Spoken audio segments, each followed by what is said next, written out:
ఖమ్మం జిల్లా నేలకొండపల్లి మండలం వాసవి కళ్యాణ మండపంలో ఏర్పాటు చేసిన బీఆర్ఎస్ పార్టీ మండల సమావేశంకు ఖమ్మం పార్లమెంట్ నుండి పోటీ చేసిన నామ నాగేశ్వరరావు హాజరయ్యారు. ఈ సందర్భంగా నామ మాట్లాడుతూ కాంగ్రెస్ ప్రభుత్వం ఇచ్చిన హామీలు గాలి నీటి బుడగ లాంటివని, రైతులు పండించే వరి పంటకు నీరు అందించలేక వరి పంటలు పూర్తిగా ఎండబట్టి రైతులను నిండా ముంచిన దగుల్బాజీ ప్రభుత్వం అన్నారు. ఇది కాంగ్రెస్ వాళ్ళ మేనిఫెస్టో. కాంగ్రెస్ ప్రభుత్వం ఏర్పడిన వెంటనే 2 లక్షలతో పాటు ఎన్ని చేస్తానన్నాడు. అది సోనియా గాంధీ సాక్షిగా, కొన్నిటికి ప్రియాంక గాంధీ సాక్షిగా, కొన్నిటికి రాహుల్ గాంధీ సాక్షిగా డిక్లరేషన్స్ ఇచ్చారు. అక్కడ పెద్ద తేడా పడిపోయింది.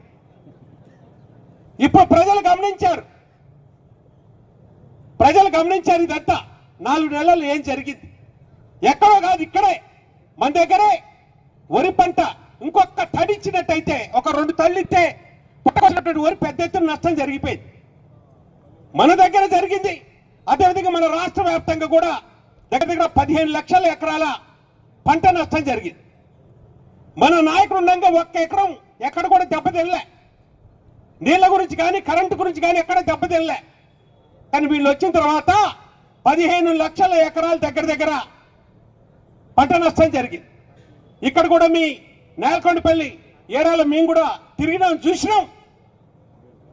ఇంతకుముందు రైతులతో మాట్లాడింది మన మధు గారు చెప్పాడు. ఇవన్నీ కూడా వాస్తవాలు. రైతులు ఏమాత్రం కూడా పట్టించుకోవట్లేదు.